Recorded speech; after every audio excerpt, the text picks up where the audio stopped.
पटना के सबसे निकट का जिला और ये ऐतिहासिक जिला वीर भूमि है, वीर कुंवर सिंह की धरती। और जिस तरह के वातावरण इस जिले के अंदर बनाया जा रहा है, हर दिन एक हत्या, ये वातावरण, ये माहौल एक दहशत फैलाने का और लोगों को ये आभास कराने का कि ये राज्य बदल चुका है। जंगल राज अब नहीं रहा, ये जंगल राज से ये राज अब गुंडा राज की ओर परिणत हो चुका है। जेल से अब सरकार संचालित हो रही है। जेल के अंदर जो लोग बंद हैं वो सरकार को प्रभावित कर रहे हैं। हजारों राउंड गोली चलती है। बालू के खेल में, दारू के खेल में गांव-गांव जिस तरह से नशाखोरी का वातावरण बन रहा है, और उससे भी अब आगे कदम बढ़ा दिया कि आज हरिजी गुप्ता जी का हत्या अपहरण करके करना, सिद्धनाथ राय जी की हत्या कल शाम को उनके घर पर कर देना, विवेक अभिषेक सागर जी का छठ के समय में गोली मारना और विवेक जी की हत्या हो जाना, इसी जिले के अंदर केसरी जी का हत्या, छोटू का डीजे मालिक, ये क्या स्थिति वातावरण बना रहा है। माननीय मुख्यमंत्री नीतीश कुमार जी, आप ही कहते थे ना कि हम न्याय के साथ विकास करते हैं और अपराध के साथ हम सख्ती से काम करते हैं। आपके सबसे बड़ा उत्तराधिकारी और सुपर सीएम जो अपने को घोषित कर चुके हैं, वो जिला के प्रभारी हैं।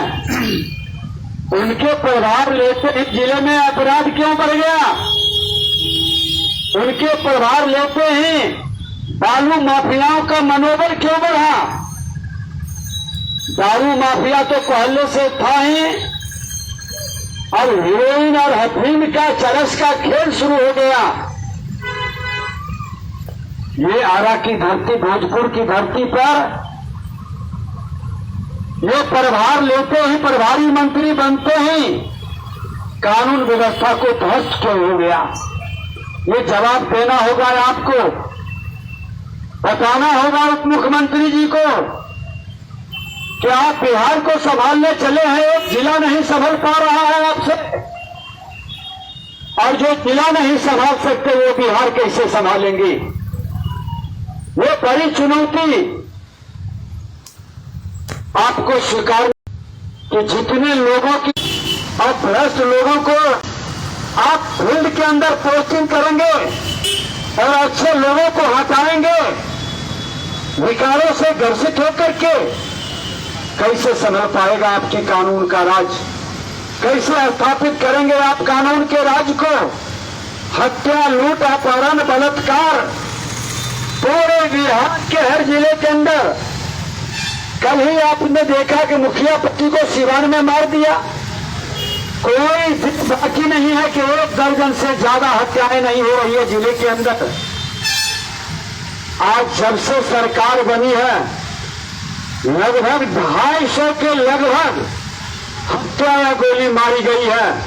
पूरे बिहार के अंदर दर्जन भर से ज्यादा बलात्कार करके उसकी हत्या की गई है। माननीय मुख्यमंत्री जी, कानून का यही राज है और इस राज को आप जनता राज कहते हैं। क्या आपने बिहार के लोगों के साथ ये जनता राज कह करके अपराधियों का मनोबल बढ़ा रहे हैं? और आप इस पाप के सबसे बड़े भागीदार बनेंगी। भारतीय जनता पार्टी यही कानून के राज स्थापित करने के लिए आपको चाणक्य बनकर चंद्रगुप्त के रूप में लाया था, लेकिन आप तो वो चंद्रगुप्त निकले कि चाणक्य को भी लज्जित कर दिए। बिहार की जनता के साथ धोखा, दगाबाजी, जनादेश का अपमान करते हुए आपने जाकर के जिस जंगल राज के विरोध में लड़े थे, जिसके विरोध में सुशासन स्थापित करने की जिम्मेदारी दी गई थी, उसी की कोर्ट में बैठ गई। उसी भ्रष्टाचारियों के साथ गलबहियां कर लिए और उन भ्रष्टाचारियों के साथ आज नतमस्तक है। अपने स्वार्थ अहंकार के कारण भ्रष्टाचार में आज भागीदारी का प्रत्यक्ष या अप्रत्यक्ष कई प्रमाण विधानसभा अध्यक्ष के नाते हमने जब कमेटी गठित किया तो आप बिलबिला गए। कानून के राज स्थापित करने के लिए जब आपके प्रशासनिक अराजकता का मामला सदन के अंदर आया और जब उस पर हमने एक्शन लिया तो आप बिलबिला गए। आपको लगा कि भारतीय जनता पार्टी हमारे सुशासन के ढकोसले नारा पर अब चोट कर रहा है। ये सुशासन स्थापित करने के लिए हम पर प्रेशर बना रहा है। तो आपने जंगल राज की गोद में जाके बैठ गए और आज यही जंगल राज बिहार की जनता को गुंडा राज के रूप में घर घर के अंदर तबाही मचा रही है। वातावरण को जिस तरह से भयभीत कर रहा है, माहौल को जिस तरह से खराब कर रहा है, तो मैं बता दूं कि यहाँ के बैठे हुए लोग बहुत सारे गवाह हैं कि आपके उस जंगल राज से लड़ा है, अपना लहू और पसीना बहाया है। आपके जंगल राज से नहीं घबराए हैं। आपके इस गुंडा राज को भी हम समाप्त करेंगे। और ये आप भ्रम में मत रहिए कि आप अगर जो धृतराष्ट्र के रोल अदा करते रहेंगे, शासन में बैठ करके जनता की तबाही और बर्बादी का आप कारण बनते रहेंगे, तो ये बर्बादी और कारण को भी समाप्त करने के लिए हम बड़ा जन आंदोलन करेंगे। आपके राज्य की चक्का को भी जाम करेंगे, आपके वातावरण को भी फिर से हम सुशासन लाने के लिए जनता को जागृत करेंगे। अभी तो उपचुनाव में आपको संकेत चला ही गया है, ज्यादा समय नहीं बीता है।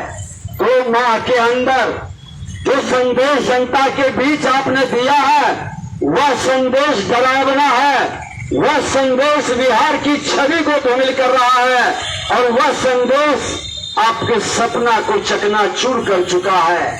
जो अपना राज नहीं संभाल सकता वो देश संभालने की बात करता है। जो भ्रष्टाचार अपराध के गोद में बैठकर आज नतमस्तक बना है कुर्सी के लिए, पलटू राम जी हमने नहीं कहा था, ये आपके भतीजा ही ने कहा था।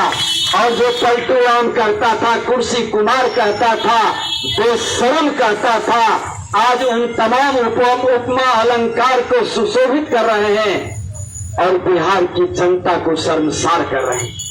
हम तो चाहते हैं कि बिहार के अंदर सुशासन स्थापित हो।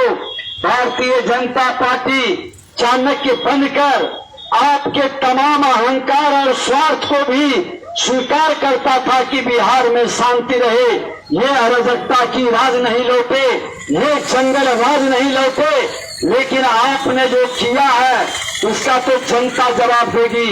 लेकिन लोगों को इस तरह से लहू बहते हुए भारतीय जनता पार्टी कतई स्वीकार नहीं करेगा। और ठीक कहे हमारे पूर्व मंत्री, यहाँ के लोकप्रिय विधायक अमरिंदर बाबू, कि अगर जो ये राज्य काज में इस तरह से अंधकार और लालटेन युग लाने का ये वातावरण बनाते रहेंगे, अपराधी विधायक, बलात्कारी विधायक को जेल से हॉस्पिटल में रख के शासन चलाते रहेंगे, तो ऐसे लोगों के विरुद्ध में खुला शंखनाद होगा और उनको विवश कर देंगे कि सत्ता से उतारने के लिए, गद्दी से उतारने के लिए भारतीय जनता पार्टी का सैनिक समाज के हित में अपना हर कुर्बानी देने के लिए तैयार है। और आप सत्ता की मलाई खाने के चक्कर में बिहार को फिर कलंकित करने का जो राह पकड़े हैं, उस राह की गति को भी हम आपका रोक देंगे। और समय बहुत कम है आपके हाथ में। मार्च 2023 के अंदर आपके खुद आने वाली है क्योंकि सत्ता के अंदर जो आपने समझौता किया वो समझौता आपको बेचैन किए हुए है, इसलिए शासन पर आपकी पकड़ ढीली पड़ गई है। आपका बिहार में इकबाल खत्म हो गया है, प्रशासनिक तंत्र में पूरी अराजकता फैल चुकी है और ये माहौल के जिम्मेदार आप स्वयं हैं माननीय मुख्यमंत्री नीतीश कुमार जी। हम भारतीय जनता पार्टी के कार्यकर्ताओं से कहेंगे कि अगर जो न्याय नहीं मिलता है और मुख्य अपराधी नहीं पकड़ाता है तो ये अपराध और भ्रष्टाचार की सरकार के विरोध में खुला ऐलान हर घर तक पहुंचाएं इस वातावरण को, और जनता जब निकल जाएगी। ये पुण्य है जब से राजद की सरकार बनी है और माननीय मुख्यमंत्री जी इनके साथ गलबहियां किए हैं, अपराधी और भ्रष्टाचारी का मनोबल बढ़ गया है। हर जिले के अंदर एक वातावरण भय का बना है, अपराधी खुलकर अपराध कर रहा है, प्रशासन तंत्र कहीं न कहीं डिमोरलाइज है, हतोत्साहित है, वह एक्शन नहीं ले पा रहा है और एक भय का वातावरण जो बिहार के अंदर बनाने का प्रयास किया जा रहा है ताकि लोग इसके विरुद्ध आवाज नहीं उठाए। थाना में जाता है, इसकी मुकदमा भी नहीं लेता है, बरगलाने का प्रयास करता है। अगर जो हरिजी गुप्ता जी का अपहरण हुआ और थाने के अंदर तुरंत एक्शन होता तो उनकी जिंदगी बचाई जा सकती थी, लेकिन इन लोगों की लापरवाही, प्रशासनिक अक्षमता, सरकार की उदासीनता और अपराधियों को संरक्षण के कारण इस तरह की घटनाएं बढ़ रही है। इस घटना के विरोध में आज महाधरना का कार्यक्रम किया गया है और अगर जो ये दोषी को कार्रवाई नहीं की और इस तरह के बेतहाशा बढ़ते हुए अपराध को नहीं रोके तो इससे भी बड़ा जन आंदोलन हम लोग करेंगे। सर, गुंडा राज की बात आपने की, जंगल राज अब गुंडा राज में कन्वर्ट हो गया, जेल से ही सेटिंग हो रही है, ऐसा क्यों? देखिए, जब अपराधी और भ्रष्टाचारी की भागीदारी सरकार में हो जाए तो अपराधियों को अप्रत्यक्ष संरक्षण मिलता है, वो जेल से ही अपना अपराध के क्राइम को बढ़ाता है। आज कुछ के बारे में तो जानकारी मिली है, वो लोग अपराधी है, बलात्कारी है और उसको हॉस्पिटल में रख करके वहाँ दरबार लगता है, लोगों को बैठा करके वहाँ से प्रोत्साहित किया जाता है। ये माहौल, ये वातावरण बहुत दुखद है। यही वातावरण उस समय भी होता था।